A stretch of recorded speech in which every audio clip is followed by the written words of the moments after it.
When you think about businesses that are selling through the roof, like Skims or Allbirds, sure, you think about a great product, a cool brand, and great marketing. But an often overlooked secret is actually the businesses behind the business, making selling and for shoppers buying simple. For millions of businesses, that business is Shopify. It's home of Shop Pay, the #1 checkout in the world. You can use it to boost conversions up to 50%, meaning way less carts going abandoned and way more sales going through to checkout. Upgrade your business and get the same checkout Allbirds uses. Sign up for your $1 per month trial period at shopify.com/income, all lowercase. Go to shopify.com/income to upgrade your selling today. Shopify.com/income. Hi listeners, this is Lori from Her Half of History. It's March, and in the US that means Women's History Month. I'm celebrating with free to everyone bonus episodes every Monday, all month long. I'm also celebrating with a prize drawing where a listener like you will win some free Her Half of History merch. There are 4 ways to get yourself in the drawing. You can 1. Sign up as a supporter on Patreon, any level. 2. If you're already a Patreon supporter, bump up your current support level. This is cool anyway because if you go all the way to the Her Highness level of support, you get ad-free episodes and bonus episodes all in the same feed on your favorite app. 3.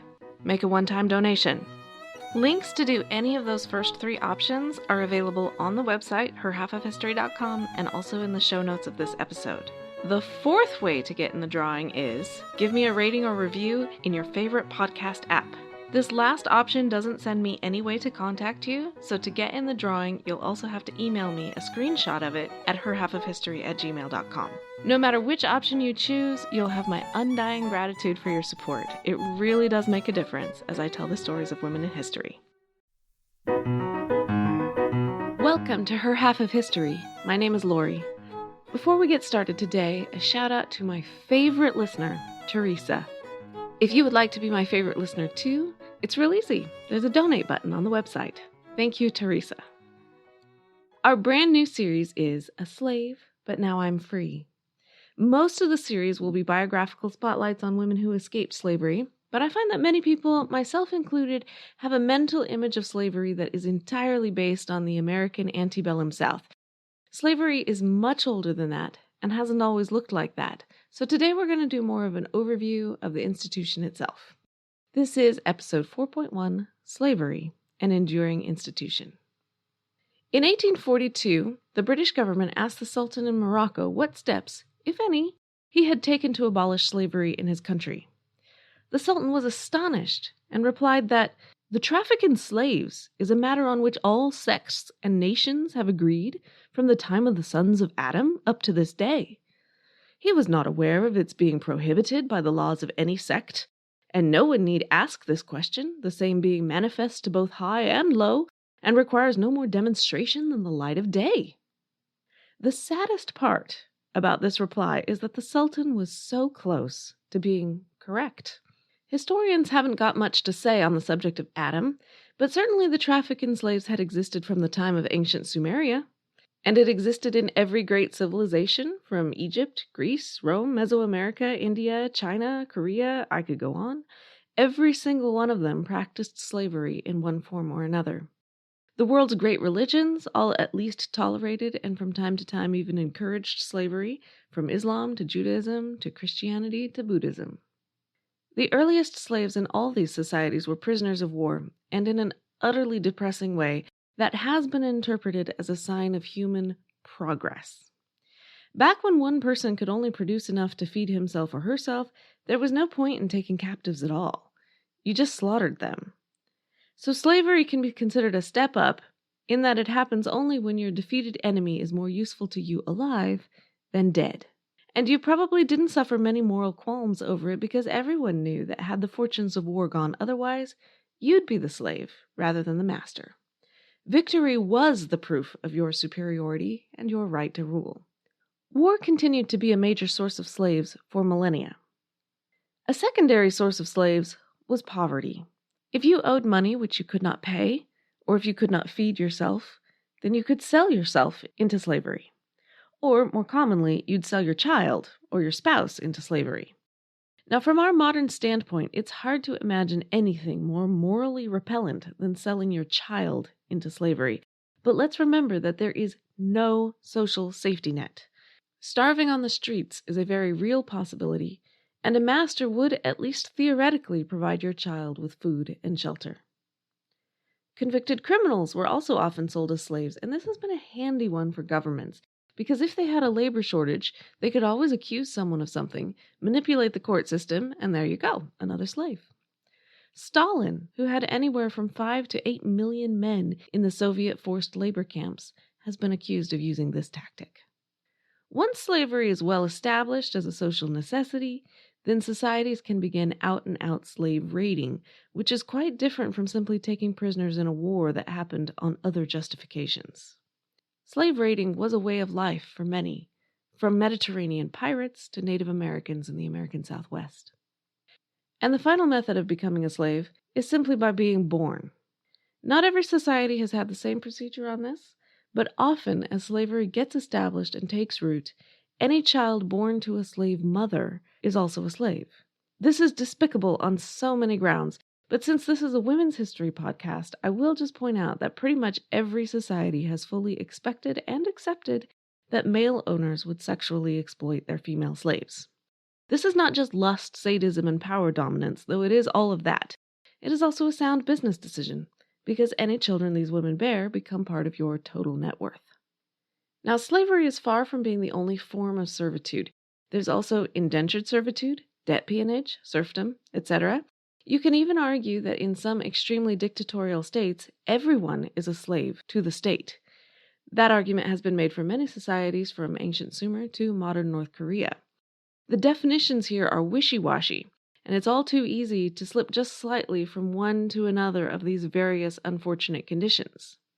But for the sake of understanding what people experienced, I'm going to indulge in some enormous oversimplifications and generalities and walk through the technical difference between a slave and a serf. So the first and most basic right any human can have is the right to live at all.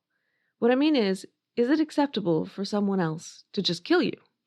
You might think that masters can do whatever they want, up to and including murder, but in most societies that is not true. Both slaves and serfs' lives were generally protected by law. In the ancient world, both Hammurabi and the Roman dictator Sulla demanded that slaves' lives be respected. In Renaissance Siena, a court ordered a man's beheading because he had stabbed his slave to death. The state of Georgia's constitution stated that killing a slave was punishable to the same extent that killing a free white person would be, and most of the other U.S. slave states had similar provisions. Now, it is true that many of these laws made exceptions for slaves who happened to die accidentally while you were administering a reasonable punishment for bad behavior. And of course, making a law and enforcing the law are two entirely different things. So I'm not saying that there weren't abuses and excuses and failures to prosecute. Most assuredly, there were. But that was true for both slaves and serfs. In theory, they are equal so far. They both have a right to live. The second right we'll talk about is freedom of movement. Can you pack up and move to a new town? Can you even visit a new town? For slaves, the answer is no. And for serfs, the answer is also no. Both are typically tied down, serfs to the land, slaves to their master, wherever he or she wants to keep them. The third right is the right to own anything. Can you look at your house, your clothes, your tools, your whatever, and say, that is mine? For serfs, yes. And for many slaves, the answer is also yes.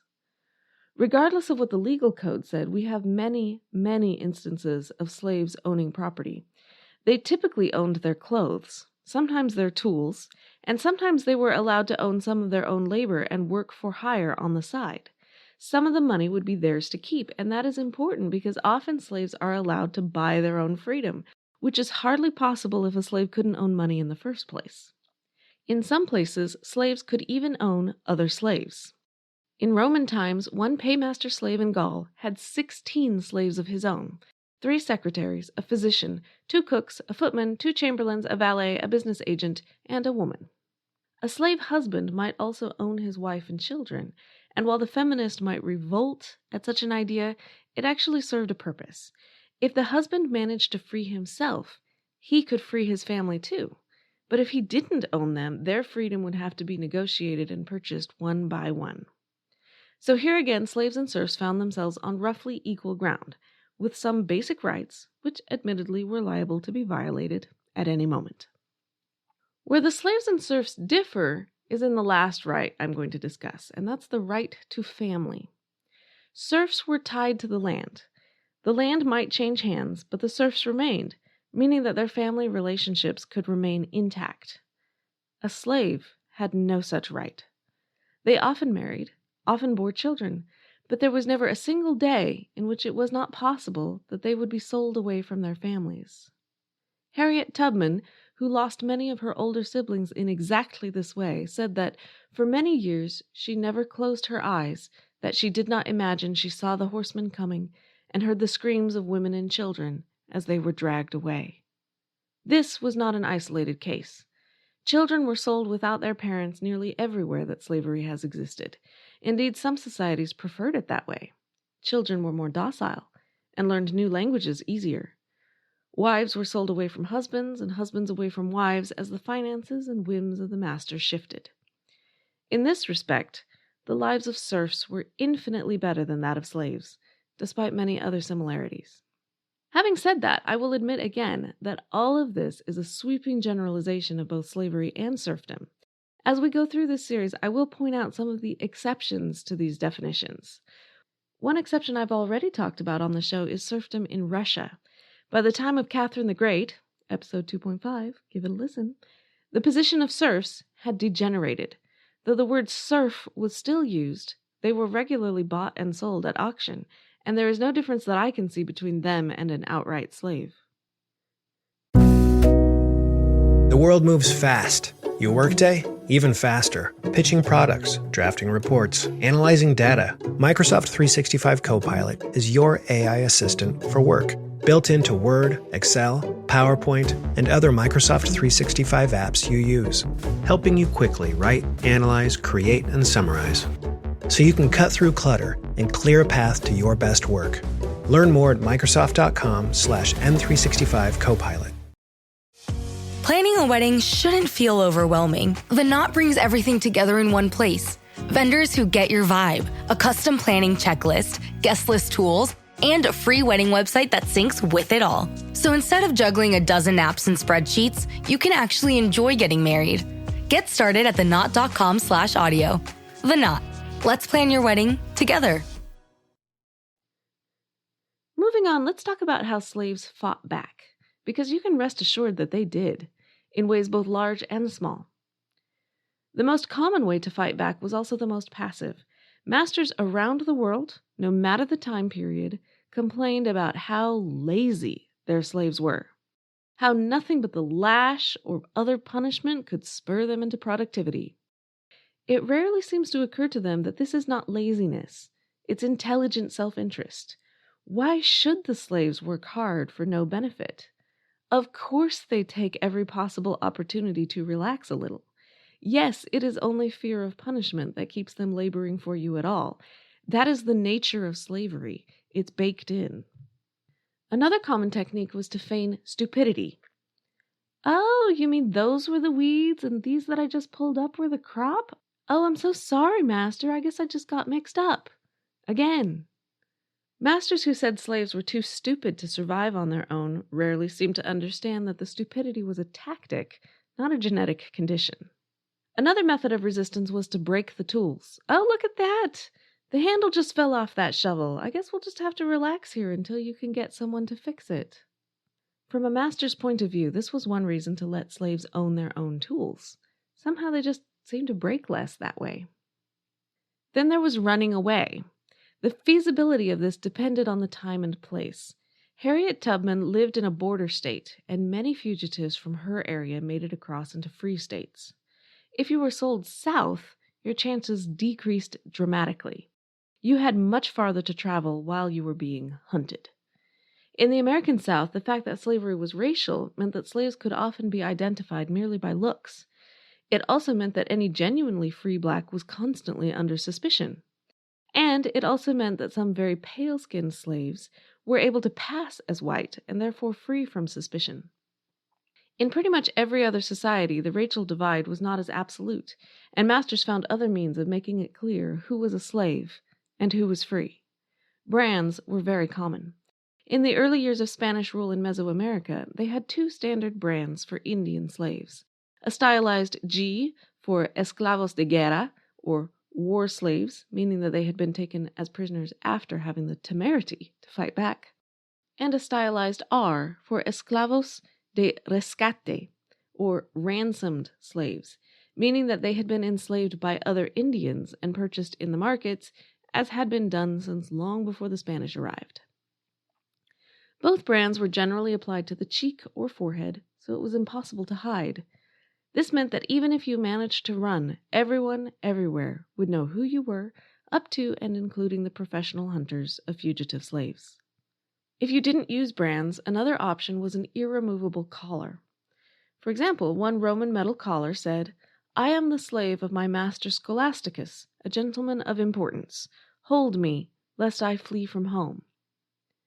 Anyone spotting such a collar could expect a reward by trapping you and holding you until your master came. It would take a metal worker to remove it, and what is the likelihood you could pay a metal worker more than your master could? Not likely. A step up from running away was personal revolt. Living in close quarters, as they often did, it was possible sometimes to simply physically attack your master, and slave owners lived in constant fear of this very thing. A Roman proverb said, "Every slave we own is an enemy we harbor." To guard against attack, the Romans had a tradition that if a slave killed his master, all the slaves in the household would be put to death. In some places, slaves were locked up every night so the masters could sleep without fear. And if you've ever read Edgar Allan Poe's classic horror story, The Telltale Heart, with its narrator a bundle of nerves as he recounts how he murdered the man he lived with without ever saying why he did it? Well, one interpretation of the story is that the narrator is the man's slave. Poe grew up in Virginia, surrounded by white slave owners who knew they were outnumbered and whose dreams were haunted by names like Nat Turner and other slaves who murdered their masters. The final step up was massive, organized revolt. This almost never worked for long. The most famous slave revolt in ancient times was led by Spartacus, who had been a gladiator slave, which meant he knew perfectly well how to fight. With 70 other gladiators, he used kitchen knives to fight for freedom. They defeated the first Roman foray sent against them at Mount Vesuvius, and slaves from across the countryside flocked to join them. Spartacus led his slave army successfully up Italy and back down for 2 years before he was finally defeated. His army was hunted down, and 6,000 of them were crucified. While definitions of success vary, it has been said that the only successful slave revolt in world history is that of Haiti. In 1791, the population of Haiti was 570,000, and 500,000 of those were slaves. When the French National Assembly decided that the Declaration of the Rights of Man did not include them, they revolted. They slaughtered many owners and their families. They burned plantations. Led by Toussaint Louverture, they remained at large until the Assembly finally agreed to abolish slavery in 1794. Louverture also drove out the British, who were there to take advantage of the chaos. When he essentially declared independence from France, Napoleon sent an army against them, which was devastated by both battle and yellow fever. Louverture was captured, taken to France, and imprisoned, where he died. But 7 months later, Napoleon gave up trying to force Haiti back into submission. French forces withdrew after appalling losses, and in 1803, Haiti officially declared independence. But Haiti is the exception. In general, slave revolts ended like Spartacus's. Slaves just generally didn't have the weapons, the training, or the resources to fight against their oppressors en masse. When you start reading up on the world history of slavery, the most startling thing about the past is the absence of much moral hand-wringing about all of this. As I said at the beginning, slavery just was. Everyone from Aristotle to Plato to St. Paul and to Muhammad, they all accepted it. There was some moral hand-wringing about how slaves were treated. You were supposed to treat your slaves well, but very few leaders interpreted treating them well to mean setting them free. The same moral leaders telling owners to treat the slaves well were also telling slaves to obey their masters. Over time, a few rules did develop. By the 13th century, Christians were not supposed to enslave other Christians. Muslims were not supposed to enslave other Muslims. But that's a far cry from having a moral objection to the institution of slavery as a whole. Even when the Spanish monarchs forbade slavery of the indigenous peoples in their colonies in 1680, it wasn't fully universal on the basis of inalienable human rights. No, they made slavery illegal except for the exceptions, which meant those who lived on Mindanao and the Philippines who had converted to Islam, and the Carib Indians who were cannibals. And of course, they had no objection of importing slaves from places that were not their own colonies. Many in the modern world have looked at the American founding fathers and wondered what kind of mental gymnastics they must have been doing to fight for a free country and yet keep other human beings enslaved. Sadly, I'm not sure it required much in the way of mental gymnastics. My reading of history, and also my experience of people in real life, is that in general people believe what they are taught to believe. If you grow up being taught both explicitly and implicitly that some people are naturally inferior, incapable of making good decisions for themselves, that it is actually to their benefit to have a master to keep them in line, that they don't really count as people, that when we say all men are created equal, we really mean all men like us are created equal, then I don't think it is very surprising that many of the slave-owning class believed those lessons, especially when it was in their financial self-interest to believe it.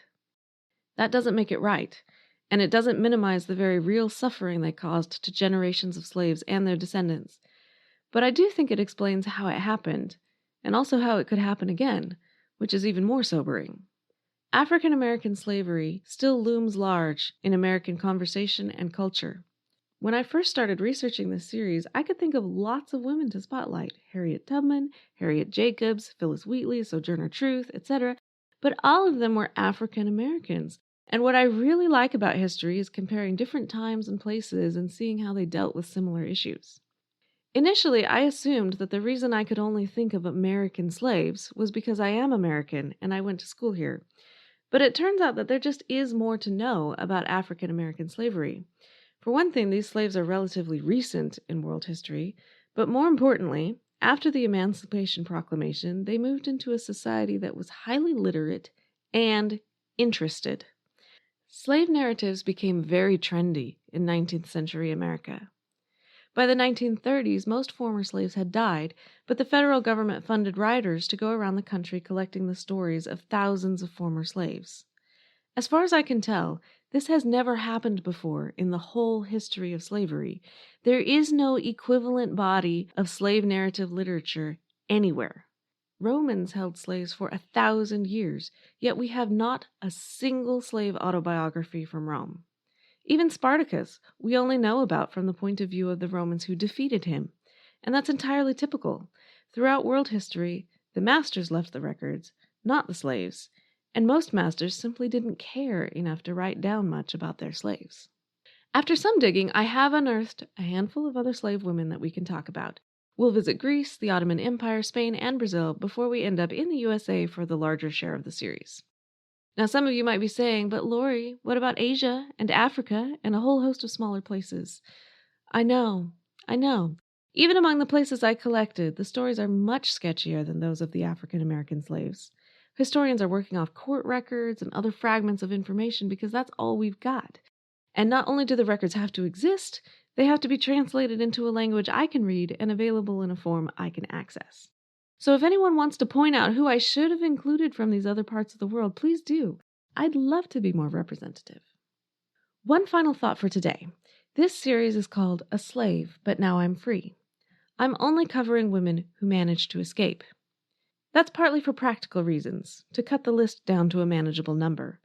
But it's also because the whole topic is difficult to read about and difficult to hear about.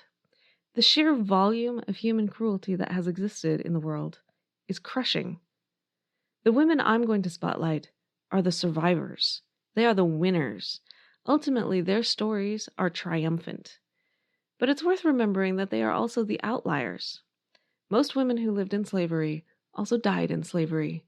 They never got out. Some still haven't gotten out. Though we like to think of ourselves as having progressed past all this, the worldwide story doesn't support that conclusion. Slavery is an enduring institution. It endures to this day. A major source for this episode is my handwritten notes from Dr. Miller's History of Civ, 1500 to the present, but they are unpublished. So let's go with Milton Meltzer's Slavery, A World History, which was also very helpful. There's a link to it on the website at herhalfofhistory.com. Please find me on Twitter at her_half or on Facebook as Her Half of History. Reviews are as welcome as always, especially on Apple Podcasts. And please do come back next week for Naira, a slave in ancient Greece. Thanks.